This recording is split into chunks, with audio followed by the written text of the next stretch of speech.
Revocable trusts are a type of trust that give you as the grantor the flexibility to modify that trust at any time during your lifetime. Irrevocable trusts are pretty much nearly impossible to modify once they've been created.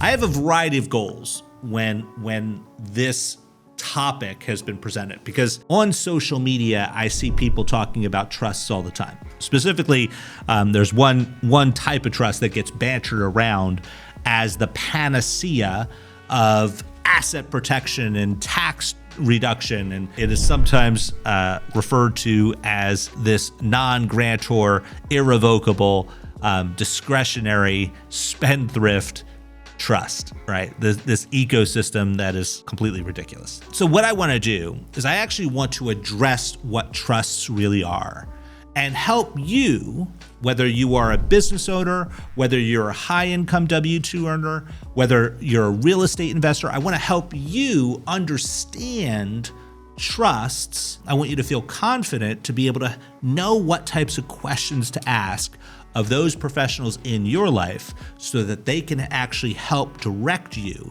to get the outcomes that you desire. So that's my goal. Now, here's the long and the short of it. Trusts are a loaded weapon, but the problem is so many of the people out there are just holding that weapon backwards, right? Because if you don't know how trusts actually work, it can actually cause some major problems in your life, right? So if you listen to some of these social media individuals out there that are touting these panacea, which is really tax evasion, not tax avoidance, right? Tax evasion schemes that are out there, you're going to get yourself into major trouble. So I want you to be able to avoid that. And the way I'm going to do so is I'm going to help elevate your financial literacy with regard to trusts. I want you to understand something. Trusts are not just for the uber wealthy, because that's a common retort I get from so many. Trusts are a tool that are available for everyone. And in fact, I'm going to talk about this in a little while, but there is a particular type of trust I believe every single person should have. But the concept of trusts themselves are ones that essentially give us the opportunity to take advantage of what is legal and what is ethical to move us further in our journey toward the creation of generational wealth. The trusts are at the top of that journey because you really need a blueprint when we're talking about the trust ecosystem. And this is the exact blueprint that you're going to want. You want to make sure that when you're designing your financial life, you're doing so with intention. See, the vast majority of business owners are out there playing Twister while the wealthy are playing chess. And if you're playing the wrong game, you will most certainly fail. This blueprint is what the truly wealthy use. They use a hierarchical ownership infrastructure to accomplish a variety of goals, right? This is the blueprint that I've been teaching for nearly 30 years, right? The hierarchical infrastructure of ownership. Now, this concept is based on a framework that I created called the Real Wealth Matrix. The Real Wealth Matrix as a framework is the ideal hierarchy of ownership because it incorporates a variety of different things. It is founded on the concept of legacy. What it also does is it intentionally separates ownership from operations. And it does that because we want to create an opportunity to separate and segregate aspects of liability from aspects of wealth. This is done by design, not by default. And when we incorporate all of this in just the right way and in just the right order, we are able to create something called generational wealth. When you look at generational wealth as a concept, there are a few pillars that need to be accomplished in order to create that. You need to have an opportunity to hold on to more of every single dollar you make. That's the concept of tax reduction. And I believe that to be an actual good thing, right? There's so many people that jump onto social media when I post videos on tax strategy. They come out and they say, "Oh, that's horrible. You shouldn't want to do that because you're essentially taking money out of the system that's not now available for those who need it." When the reality is the government is a wasteful ecosystem. They are never going to treat your dollar like you will. You're going to safeguard those dollars. You're going to try to put them to work in good ways. So I want you to actually hold on to them because I know that really good business owners, really good investors, really good high-income W-2 earners, they actually will put their dollars to work in good ways that actually benefit society. But more so than that, you need to protect those dollars from all of the enemies at the gate, the creditors, the litigants, the opportunists who want a piece of your pie. When you're protecting those dollars, you need to also then have a game plan with regard to how you're going to put those dollars to work, and then ultimately how you're going to ensure that those dollars go to the people and the causes you care about, right? That's the concept of generational wealth creation, and that's why it's always founded in legacy. So when we look at this blueprint, the infrastructure, the design, if you will, it is done with intention. And at the very top of the hierarchical ecosystem, right, this infrastructure are trusts. Again, this is done by design. It's not a default situation. We structure it. I develop this strategy with the intention to create the opportunity to achieve a variety of objectives: tax reduction, asset protection, legacy. That's why at the very top is the legacy aspect of everything that we teach here inside of our up-level ecosystem. Now, what I want to do today is I want to talk about the concept of trusts and what they are. So let's dive into an analysis of what a trust is. A trust is a legal entity that's created to hold assets for the benefit of specific individuals, right? Or even other entities. And it's designed with someone called a trustee that is set there to manage and oversee those assets. And there can be a variety of different objectives trusts have, right? They can be for wealth preservation, they could be for asset management, they could be for tax planning, they could be for probate avoidance, they could be for charitable intentions, they could be for simply controlling how beneficiaries receive assets, right? Creating a system of fetters, like roadblocks, if you will, to limit access to the resources that you, as the creator of that wealth, choose to set into motion. So trusts, private legal agreements. They do not get published with any governmental entity, right? So it doesn't get put on the public record anywhere. They are private agreements. These legal agreements have components, right? There are a variety of different ways to establish trusts, and we're going to talk about that again in just a little while. But fundamentally, a trust has two parties that are coming to an agreement. The grantor is the person who establishes the trust. They're the ones who create it. They're the ones who fund the trust, to essentially put assets into the trust, but they are creating this legal entity. Now, the trust is a private agreement, and what happens, that grantor will put into trust assets. Those assets could be financial in nature, they could be physical in nature, they could be non-physical, like intellectual property. There's a variety of things that could go into a trust. It could be cash, it could be stocks, it could be real estate, it could be automobiles, it could be domain names, it could be systems and processes that are intellectual property oriented. Lots of stuff, assets if you will, can all live within a trust ecosystem. Now that grantor establishes the trust and funds the trust. That's the mechanism of putting the asset into the trust. And that's an agreement with a trustee, a person who is set up to manage those assets. The grantor funds the trust. The trustee manages the trust and the assets within it. Who are they managing it for? Well, that's for a third party referred to as a beneficiary. That's the individual or individuals or even entities that reap the reward, if you will, of the trust assets, right? They potentially get to use the trust assets. They potentially get to receive the trust assets. They may derive an income from the trust assets. There's a variety of things that can happen, but that's the beneficiary. Those three parties can be multiple, right? You could have multiple grantors, you could have multiple trustees, you could have multiple beneficiaries. They could be singular, one grantor, one trustee, one beneficiary. They can be multi, meaning one grantor, two trustees, three beneficiaries, right? They could be entities. They don't have to necessarily be people, limited liability companies as an example. They could be C corporations as an example. But again, two parties are coming to an agreement, the grantor and the trustee. The third party, the beneficiary, they just reap the reward of the trust, right? They reap the income of the trust.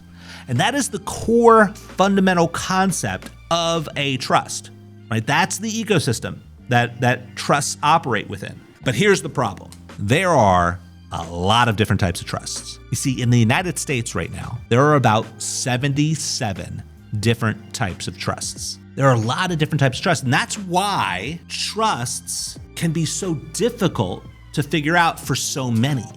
Even the supposed gurus on financial media. I'm going to boil it down for you, right? Because of all of these different types of trusts, they are all variations of two main types: revocable and irrevocable. Let's talk about revocable for a moment. Revocable trusts are a type of trust that give you as the grantor the flexibility to modify that trust at any time during your lifetime. You can change it entirely. You can change only a section of it. You can remove a clause. You can add clauses. You have flexibility with a revocable trust. But a revocable trust is your alter ego. While it is an entity, for tax purposes, it is considered a disregarded entity, meaning the IRS does not even see the trust itself, because the trust is not going to have its own tax ID number. It's going to use your own social security number, your own tax ID number. When it wants to establish financial accounts, as an example, like if it wants to open up a bank account or a brokerage account, like an investment account, it is not truly a separate entity from you for tax purposes. It is a separate entity from you with regard to whose name is on the registration. Like, it's not your name anymore, it's the trust. That name is what gets the registration place, if you will, on the bank account, the brokerage account, on the physical asset, right? So let's say it's a deed for real estate, or it's a title for an automobile. The revocable trust would be named as the owner, but that owner is your alter ego. Because it's your alter ego and it is not separate from you from a tax purpose standpoint, and you, as the grantor of it, you can change your mind at any time. You can rip it up and tear it up and revoke it. You can modify it and adjust it while you're alive at any point in your lifetime. Because of all of those circumstances, revocable trusts have no asset protection whatsoever. Zero, with the one exception of a land trust in the state of Florida. That is the only revocable trust that has an asset protection feature. Now, there are what are referred to as domestic asset protection trusts that have some revocability concepts to them, but also some irrevocability concepts to them. Again, that's a much more complex type of trust ecosystem.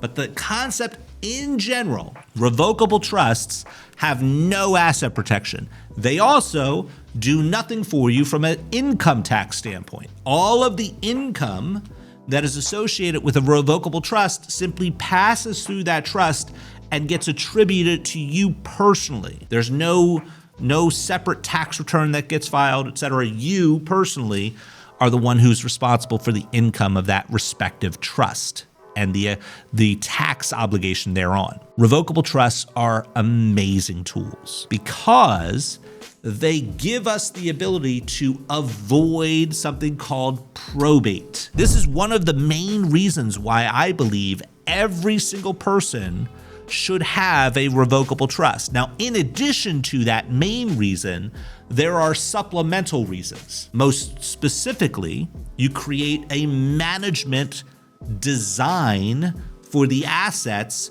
during your lifetime and after your lifetime. And why am I saying it this way? Well, it's because the vast majority of revocable trusts have you in all three positions of import when it comes to the trust.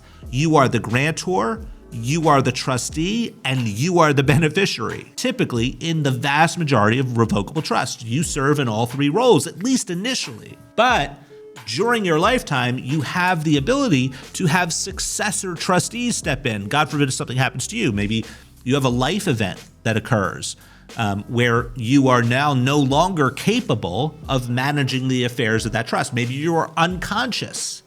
Maybe you are mentally infirm and you have no capability of handling those affairs anymore. A successor trustee can step up into that role and continue to manage those assets on your behalf for your benefit. And at your lifetime, at the end of your lifetime, that revocable trust becomes irrevocable. And we're going to talk about irrevocable trusts in just a moment. But this ecosystem gives you the ability to start to say, hey, listen, I actually get to have a control over my financial life. I get to set it up by design instead of by default. This concept of revocable trust is fundamentally important. But what I want you to understand is it is not permanent. It's very, very, very easy to adjust, modify, get rid of entirely a revocable trust. Think about that as opposed to irrevocable trust. Irrevocable trusts are pretty much nearly impossible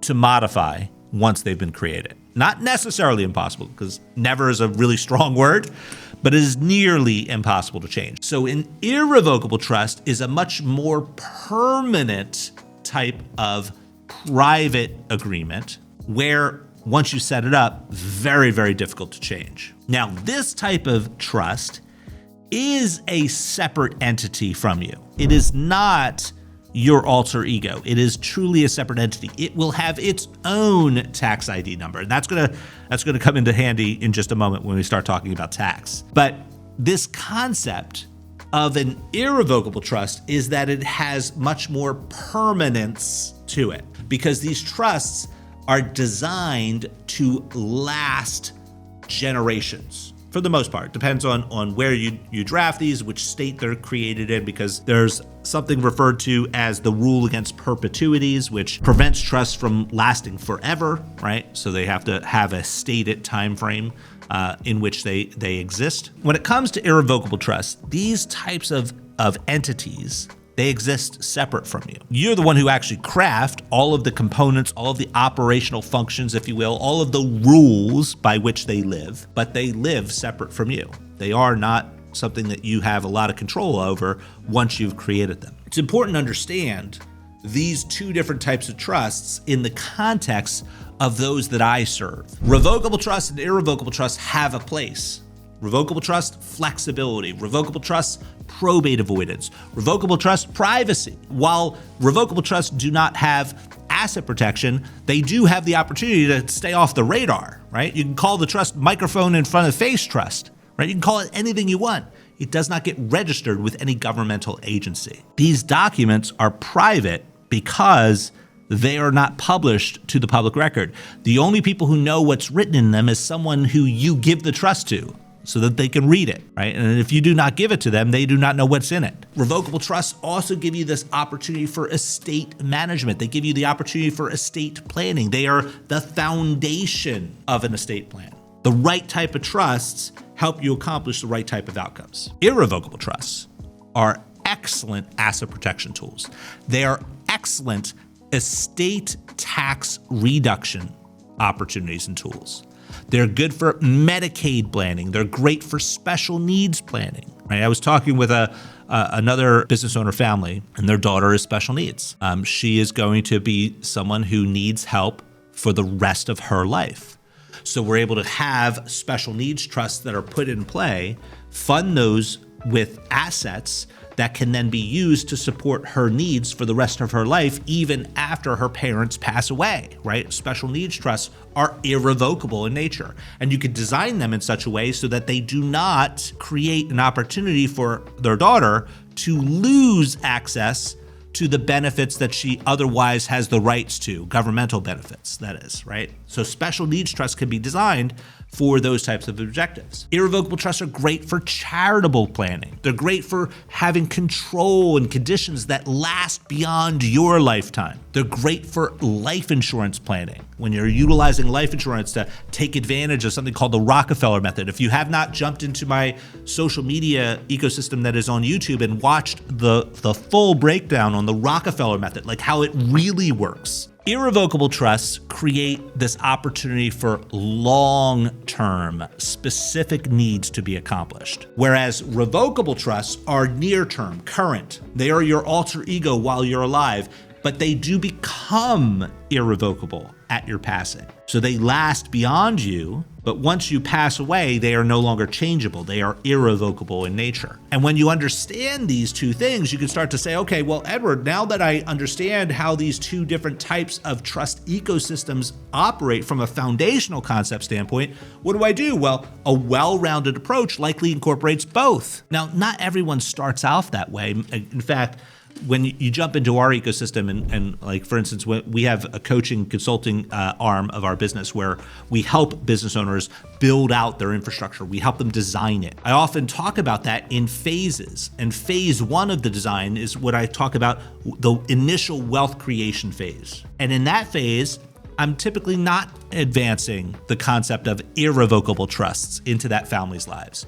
I'm focusing solely on the revocable trust. We eventually get to the irrevocable trust in phase 3 and phase 4, when wealth creation is full force. And now we're talking about how do we create permanence and legacy and generational wealth and things like family constitutions so that family members don't become what I call trust fund babies, right? You have provisions in there that incentivize the right things. But a really robust plan would incorporate both revocable and irrevocable. And they tie them together so that they are working hand in hand to help you get to the outcomes you desire. If you got value from this video, go ahead and click that like button. And if you want to be informed of new videos that could help take your life and your business to the next level, be sure to subscribe and click the notification bell.